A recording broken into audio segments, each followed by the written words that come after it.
What's up, guys? Welcome to Bleav In Rams, part of the Bleav Network. Erin Coscarelli back with you. Be sure to subscribe, comment, rate, follow this podcast. You know the drill. You can also catch us on Bleav TV and follow us on all the socials. I literally just started following Lofa as we speak, the co-host of the Bleav Take 12 Seahawks podcast, a former All-Pro linebacker, also former Trojan. Hello.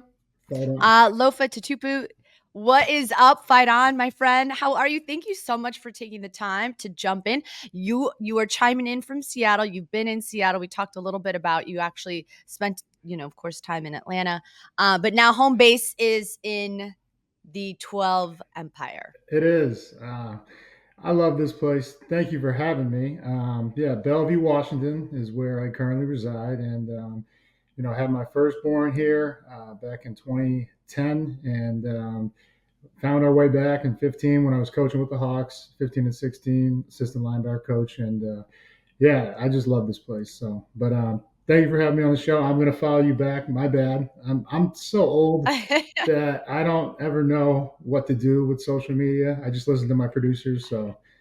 But I'll be sure to follow and subscribe. Yeah, exactly. Subscribe, follow, all the things. I haven't navigated TikTok yet. I feel like that's sort of, what's interesting is you went to USC right around the same time, maybe a little bit before me. Pete Carroll was your coach then too, Yep. right? He coached me. I mean, what a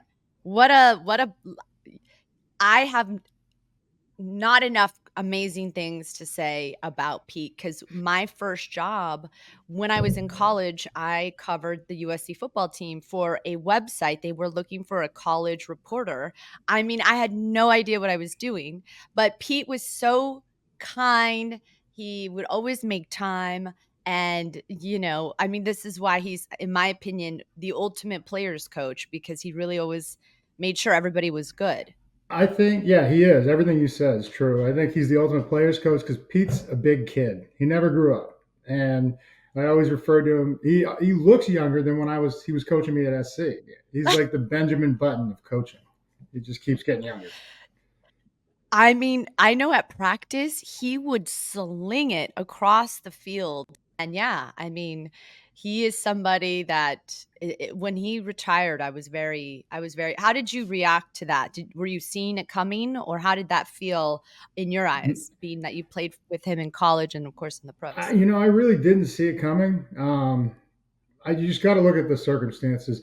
Any coach that loses their franchise quarterback, of course, we're talking about Russ, they have a hard time the next couple of years. Pete went 9-8, two winning seasons, and I really think it was two of his best coaching jobs. I know he's had so many wins and championships in college and NFL, but to do what he did with that team, and a lot of it came down to Geno Smith stepping up and being a leader, because defensively we weren't really doing well.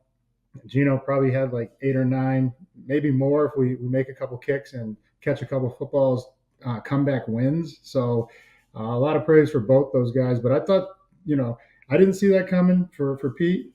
I understand his age is up there, but I think Marv Levy coached the Bills, close to his 80s or into his 80s, and I don't think Pete's done. I'm gonna put that out there. I think he wants to coach again. I know he's got this year off, so to speak. He's going to be a consultant or an advisor to the Seahawks, but I bet you he comes back and coaches next year somewhere. Ooh, where do you think he might go? That's going to depend on the openings, but there'll be a team. They'll at least see. Hey, Pete, you still got the love for it, and he does. Yeah. Yeah, that's interesting to hear your perspective internally in a way. But yeah, I mean, it just didn't seem like he was done. It still seems like he has something left in him. I want to get to the Rams. It's obviously a Rams show, but since we're kind of talking about, Pete Carroll and of course even Bill Belichick, these two Titans, these two legends retire for right now. But are you seeing, because, we're in the NFC West, a lot of talk about Sean McVay, the way he coaches guys. Do you see a shift in how coaches are relating to players and sort of like the new regime of coaching in a way? Well, I mean, there's always going to be change, and a youth movement, so to speak. I think we have the youngest head coach with McDonald. Um, yeah, keeping up with McVay is no easy task. It's just what he did last year was unbelievable. People in and out of the lineup, injured, and then getting the production he did on Puka Nakua. I mean, that kid. If we had a redraft, he's probably going first or second round. As opposed to fifth, I think is where he went. So yeah, there's definitely times must change, right, and move forward. And to your point, Saban retired the three, just legendary coaches, all I believe around 72 or 73 years old, all retired in the same year. It's just kind of wild to see it happen. Yeah, and like you said, these younger coaches coming in and finding their way or figuring out how to find their way. Let's get into the Rams because I know how much you love that team, Lofa. I've heard. Yeah. Um, You're a big Rams fan. Obviously, you played with the Seahawks. But what's your state of the Rams as you see it now? Because you talked about last season with what McVay ended up doing, and I think a lot of people figured they had no chance, and then they ended up going to the postseason. When you look at the team, there's a lot of change. You talk about change, right? There's the Raheem is gone, Shula's promoted. What is the state of the Rams as you see it in terms of their defense? Because a lot of things are different now. Okay, well, let's talk about the change. Aaron Donald. I think we have to go there first. That's going to be the Yeah. biggest loss in terms of just what he means to the team, the city. He's a beast. One of three that won three Defensive Player of the Year awards. The other being Lawrence Taylor and J.J. Watt. We're talking about legendary, like unheard of type, status. So losing a guy like that's tough. But then I just want to remind the Rams fans that since it is a Rams podcast, they hit on three draft picks last year in the third, fifth, and seventh round on the D line, and all of them had over 2 or 3 sacks. Great production out of that, and that was an incredible pull by him and Les. So then you go to this year, and they reload with two more in Fisk and Jared Verse. I mean, that is going to be the game's won in the trenches. I've always said that. O and D line, and they picked up two more to add to that, so they're going to be good up front, and that's the Rams are really the team I'm most worried about. And I know everyone's like, well, what about the Niners? I mean, it's hard to sustain that level where the Niners are at. I mean, it's if they don't get over that hump, I think I got to believe in this year before Purdy gets paid, it's not going to come tumbling down, but when you have to, adjust that cap year in year out off of a couple guys, it gets a lot tougher. So I think the Rams are positioned very nicely, and they're just like look what they did last year, like you said. So that's the team that scares me the most. I think Rams fans like to hear that for sure. I mean, if you look at, now Raheem Morris is gone, being as familiar in a locker room as you've been, how and you promote a guy, right? You promote a guy who's already building in Krishula. You know, what is different? How does Raheem and now Shula, who's been there, gets promoted, and you're a player in the locker room? Is there a massive shift internally? Like, how do you see that playing out? No, I think as long as he's himself, it'll be a smooth transition. I'm sure they're going to stick to schemes that are very familiar, right? And so that's helpful for the players. We've seen this, a couple times, even when the Niners had Sala and then they moved on and D'Amico came in and then D'Amico took over and now he's already a head coach, right? So Mhm. I think the passing of the torch goes smoothly as long as you're transparent, you're honest and open with the players. That's one thing you can't do in the locker room. You can't lie. Like we reread body language, we read everything, and then we just know if it's bullshit, like straight up. And so Mhm. as long as he's honest and transparent and forthright with these players, he'll be fine. And I'm excited for Raheem, going over to Atlanta. Um, I'm still questioning that pick like everybody else. I love Michael Penix, but it's You get Cousins, and then it's just a tough situation. I don't see a win-win situation. I see it's just like, even if you win, okay, but you got a guy on the bench that in a couple of years you're going to be 27, 28, and now you got to pay him without really being, I don't want to say battle tested and experienced, because he's a smart kid. He puts in the work. I got to watch him up close up here in Washington, but it's just that money could have been used elsewhere. I would have went and got Russell, is what I would have done on that Mm. $1 million deal, and that would have been a perfect win-win scenario, right? Mm. Mm-hmm. Mm-hmm. Yeah, I mean, it's certainly interesting how things shape up. And then, of course, it's like I always say, it's speculation station. This is what we do. We just totally speculate how things are going to shake out. And then obviously the season hits, and then, real games are played. And it's a big question mark going back to the Rams defense, because like you said, and I've had so many interviews talking about Aaron Donald, and sort of almost thinking you can't really replace him. You have to compensate him. When you look at the guys they drafted, you mentioned Verse, you mentioned Fisk. I mean, these guys were assassins on the football field. How do if you're looking at the problem that they kind of knew they were going to have, the inklings or rumors were coming out about Donald most likely retiring, although there's some people still holding out hope that he may come back. When you look at their draft, sort of who they ended up picking up, do you feel like they're going to be able to manage, or they've done what they could to manage, obviously, the void that is left by Aaron Donald? It's a massive void. That's not someone you replace with one person, right? We're talking about only two other people you could actually put in there, and probably only one. Lawrence Taylor, he played outside, but you could put J.J. Watt. That's the type of player we're talking about. Is the only other player that could potentially fill the shoes, because of how many awards they won, each of them. But so it's going to be, by committee. You're going to have to, have the linebacker step up, the safety step up. Everyone has to do their part, and I think they can actually become a stronger, more cohesive unit. I don't know about better. We're going to find out, right? Because Donald took up 2 to 3 guys every play, and I don't, and still put up numbers. And I don't think the average fan understands Mhm. how crazy that is.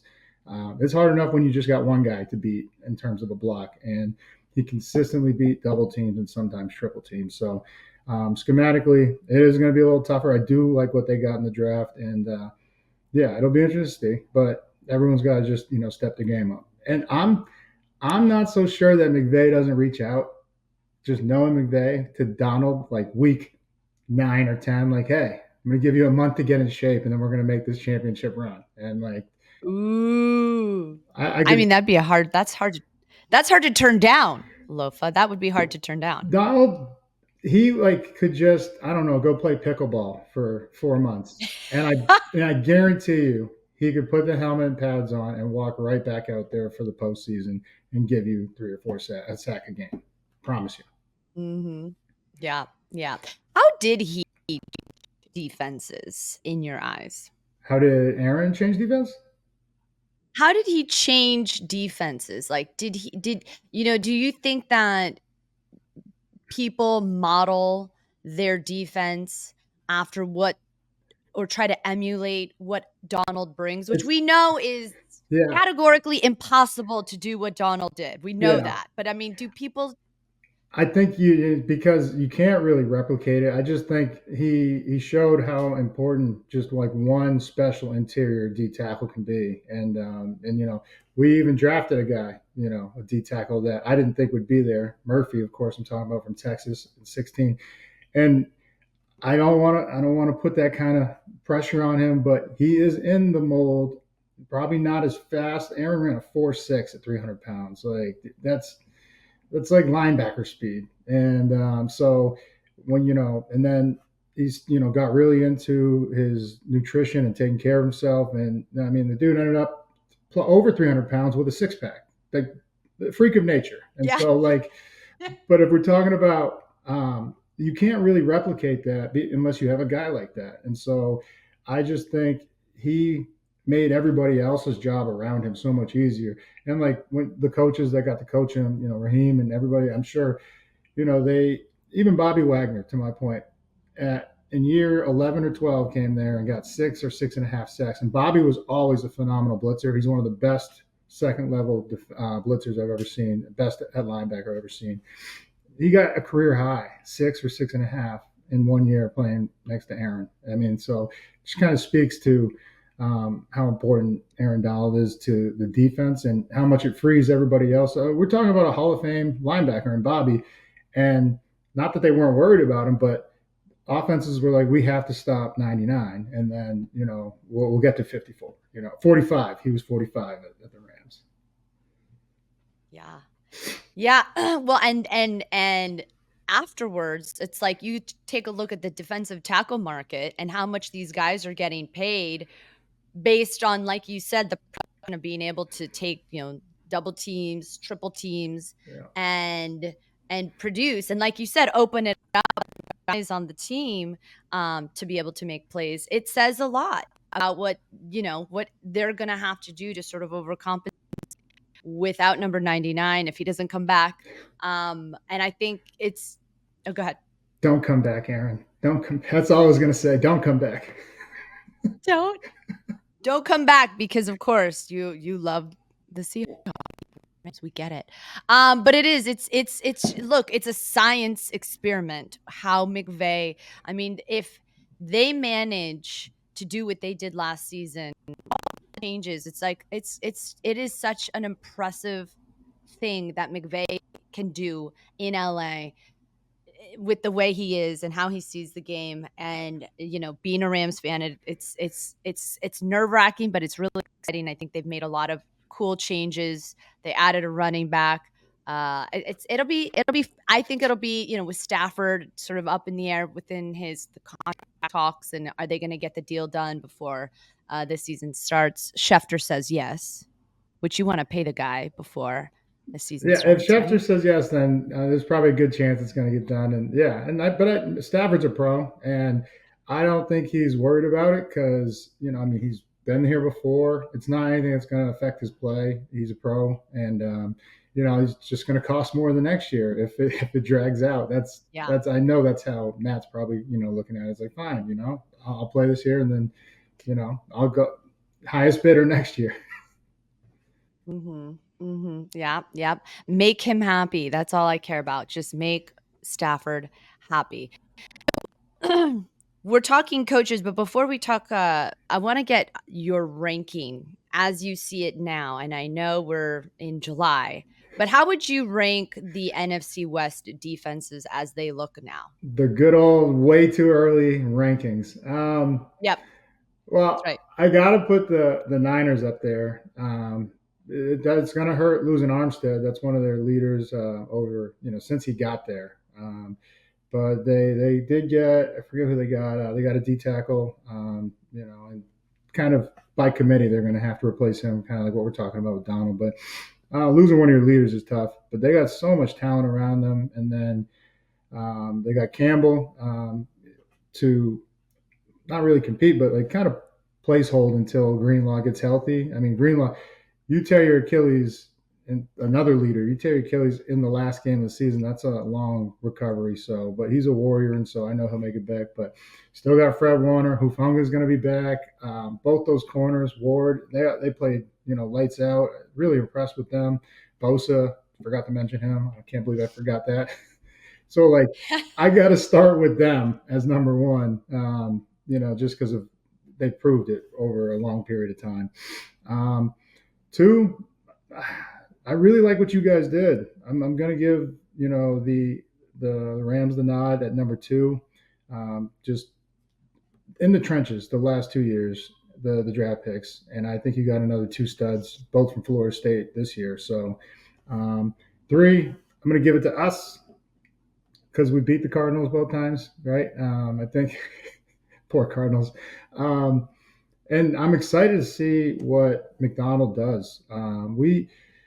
Our problem really was depth in the trenches. We had great starters. As soon as the game wore on and they got tired and had to start coming out, it was just that's when you saw the rush yardage go up and just the inconsistency. So getting Murphy, getting Leonard Williams signed to a long term, so he's happy now. He's secure, and just I'm excited to see the new defense, so to speak, under McDonald. And yeah, and then I like the two linebackers we had, Baker and Dotson. And then Mm-hmm. Cardinals, honestly, I don't know if I can name a Cardinal defender other than Buda Baker because he's from Washington. I'm trying to think. Am I missed? Can you name anybody from the Cardinals defense? Zaven Collins, I mean, but I think I think when you look at how much, unfortunately or fortunately, they were dominated last year with respect to, I mean, the Rams, it's hard to say that the defense is strong there. And a lot of people are questioning whether or not Kyler has sort of the discipline to get over the hump, maturity wise. So I think that when I look at the Cardinals, I see a question mark. I'm not saying I'm ruling them out. They have some work to do. And with all the sort of additions that the other teams have made in the division, it's hard for me to put the Cardinals higher than, said, fourth at this yeah, point. yeah. And I mean, So they down the stretch, I did catch a couple of their games. They had the comeback win. I don't know if it was the Saints or what. It was insane. But yeah, they battled tough. They were in a lot of the games despite losing them, and so just building that mhm. culture to just get over that hump of believing that they're going to win. Pun on believe for the podcast network. So I think they're Is close. is is that hard to do?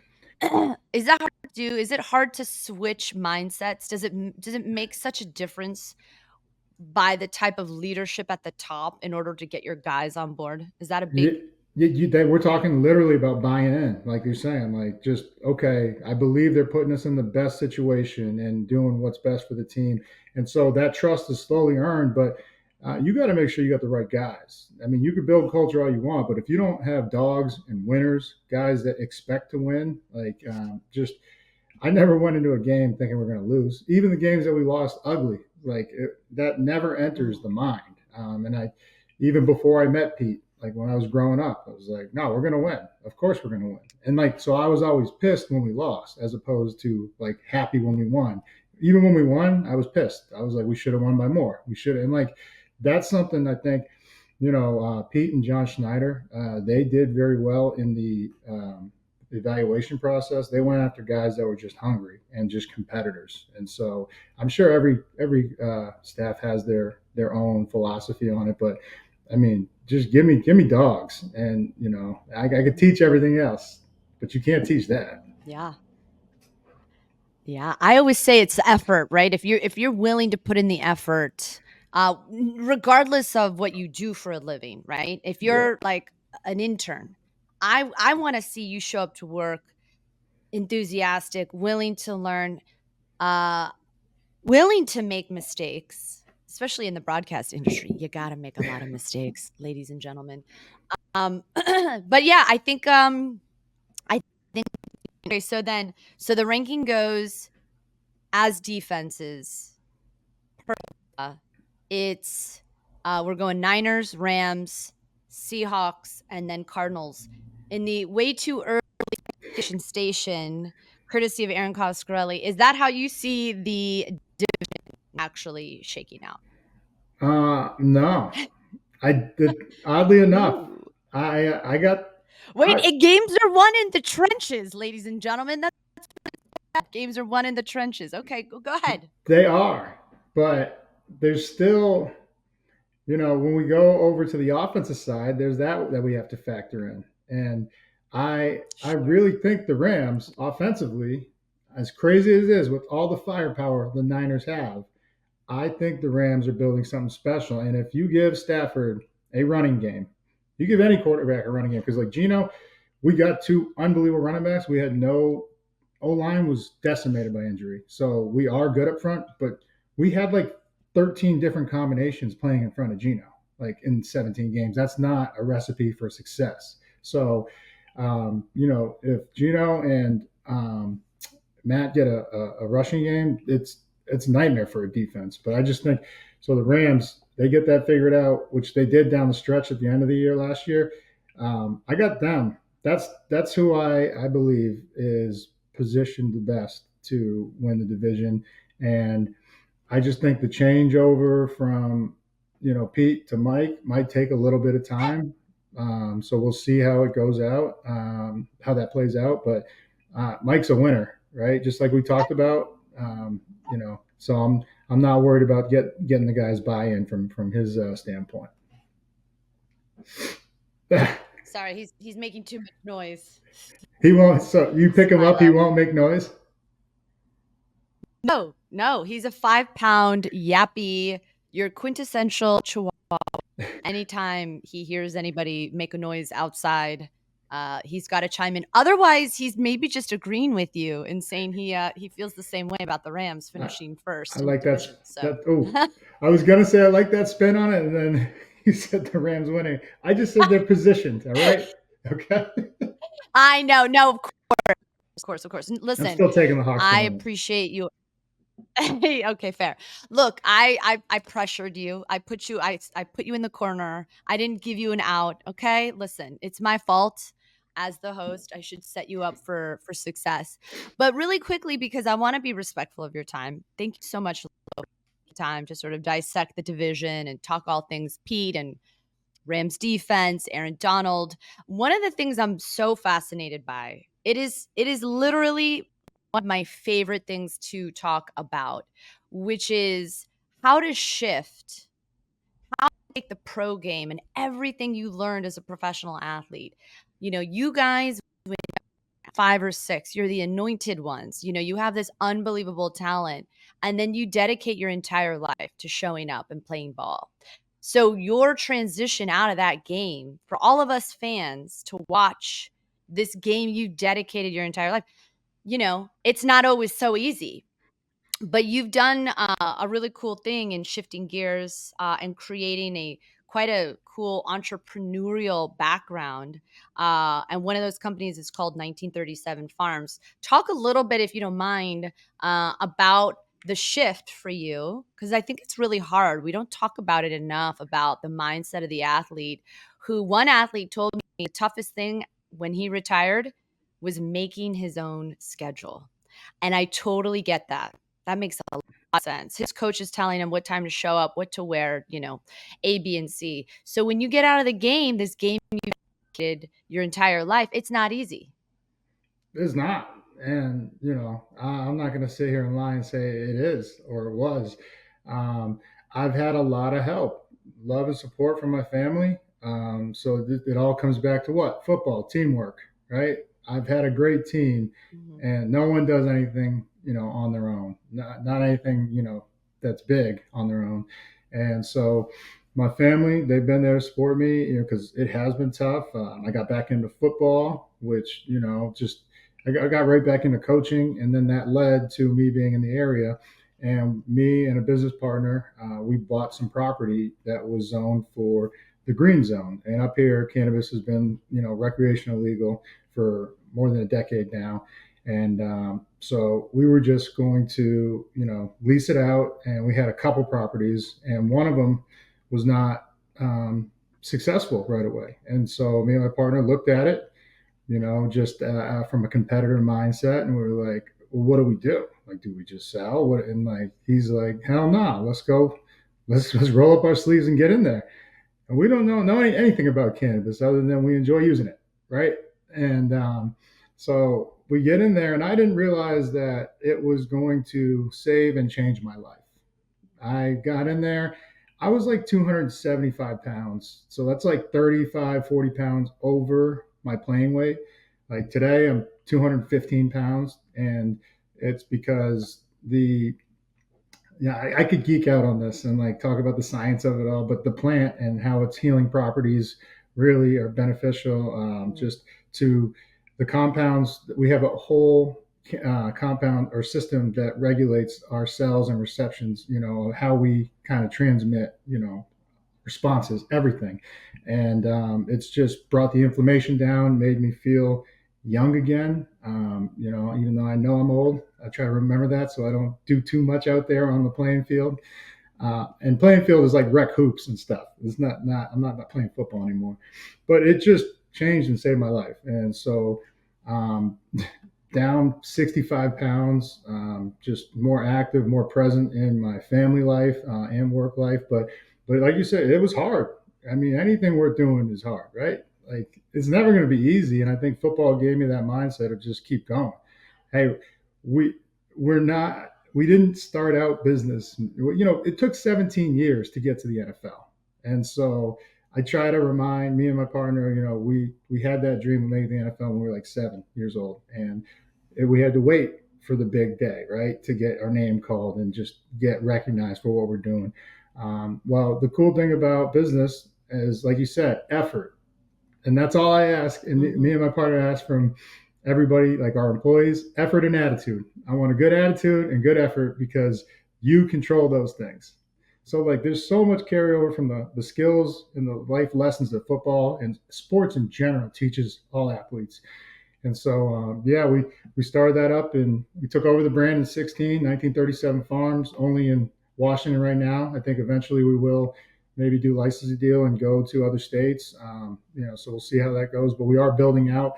We're going from 3,000 canopy square feet to 15,000. That is a massive jump, 5x. So that's a nerve wracking in its own right. But yeah, I just I love it. I love the industry, and it's just led to several other things. Also releasing a beer. Well, I released a beer last year, but keep selling out of it. I mean, it's a good problem to have, but it's still a problem, as I always say.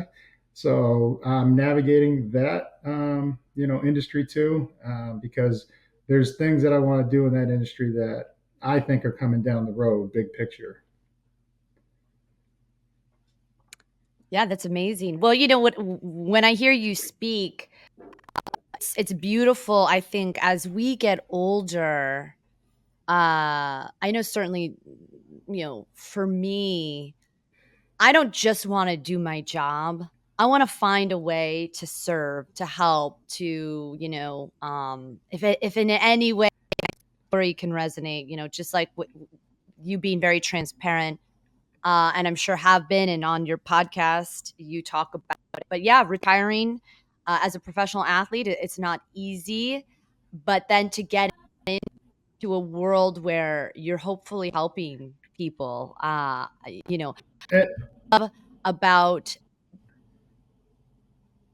and you said it. Service is our purpose in life, and I'm grateful that my dad, he passed on 14 years ago. One of the last conversations I had with him, he was like, "Hey, what? You ever wonder what we're doing here?" And like, it was literally 2 or 3 months before he passed away, and I was like, I looked at him, I was like, "Aren't you supposed to tell me what we're doing here?" Like, and so we had a good laugh about it. But that just stuck with me. It's been 14 years, right? But and I just he since I was 7 was taking me to charity events, and so I take all my kids to charity events now. Basketball game. We just wrapped up 2 weeks of like 3 golf tournaments. Champions for Change, which is Doug Baldwin, Mike Bennett and Cliff Averill. They do a big basketball event up here at Climate Pledge. They raise a ton of money for several different charities and organizations. The Seahawks put on a golf tournament that was for the Virginia Mason Center.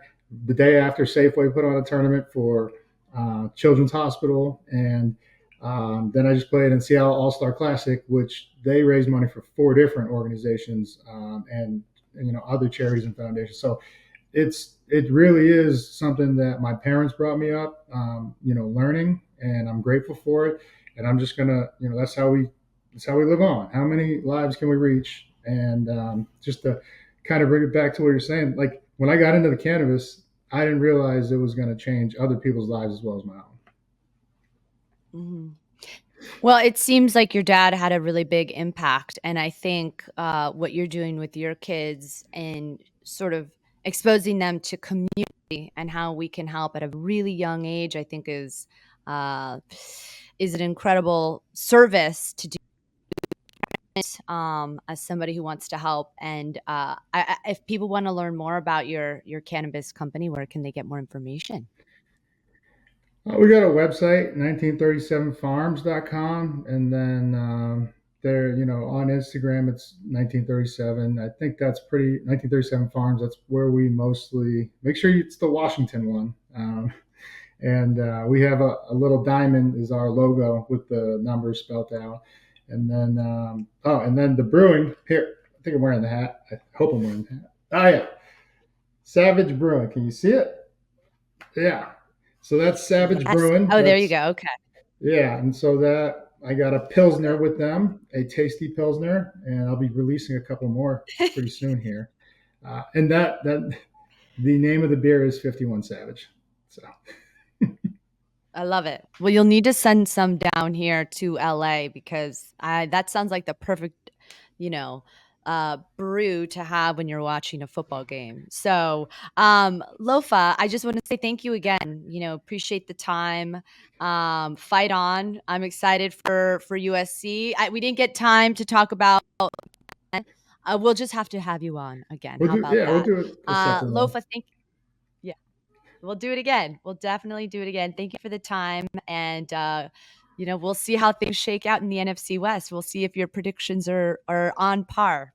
So, I hope so. Hey, fight on. And to all the Rams fans, it's on. All right. I'll join you guys in a little bit for when we play head to head, but you better be ready. all right. Thank you, Lofa.